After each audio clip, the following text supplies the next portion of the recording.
जरा सी आहट होती है। हाय दोस्तों, कैसे हैं आप सब लोग। आशा करती हूँ आप लोग सब ठीक होंगे।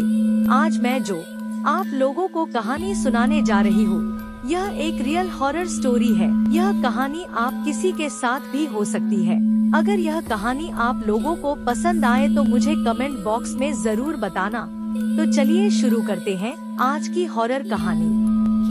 रात का अंधेरा हर तरफ फैला हुआ था। गांव के एक कोने में एक पुरानी हवेली थी, जिसे लोग नरक का दरवाजा कहते थे। कहते थे कि उस हवेली के दरवाजे के पीछे एक भयानक रहस्य छिपा था। एक रात विजय और उसके दोस्त साहसी होने के नशे में उस हवेली की ओर चले गए। हवेली के दरवाजे पर पहुंचते ही हवा अचानक से तेज हो गई, मानो कोई अदृश्य शक्ति उन्हें अंदर आने से रोकने की कोशिश कर रही हो। लेकिन विजय ने दरवाजा खोल दिया। दरवाजे के पीछे का दृश्य दिल दहलाने वाला था।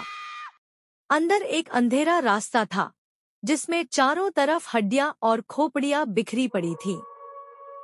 विजय और उसके दोस्तों ने खुद को संभाला और आगे बढ़ने लगे। रास्ते के अंत में उन्हें एक और दरवाजा दिखाई दिया, जिस पर खून से नरक का दरवाजा लिखा हुआ था। जैसे ही उन्होंने उस दरवाजे को छुआ, दरवाजा अपने आप खुल गया और अचानक जमीन कांपने लगी। चारों ओर चीखों की आवाजें गूंजने लगी। वे समझ नहीं पाए कि ये चीखें कहां से आ रही थी। दरवाजे के पीछे एक विशाल गड्ढा था, जिसमें लाल लाल आग की लपटें उठ रही थी। उन लपटों में कुछ परछाइयां नजर आईं, जो विजय और उसके दोस्तों को अपनी ओर खींचने लगी।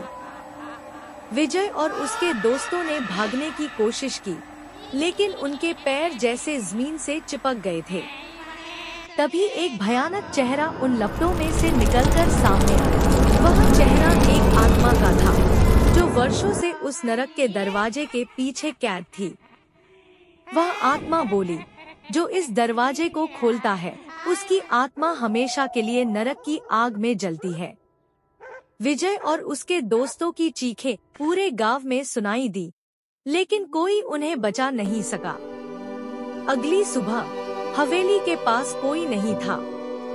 केवल हवेली के दरवाजे पर ताजे खून के निशान थे और गांव के लोगों का कहना था कि उन्होंने उस रात हवेली से आने वाली भयानक चीखें सुनी थी। उसके बाद से गांव के लोगों ने कभी उस हवेली की ओर जाने की हिम्मत नहीं की।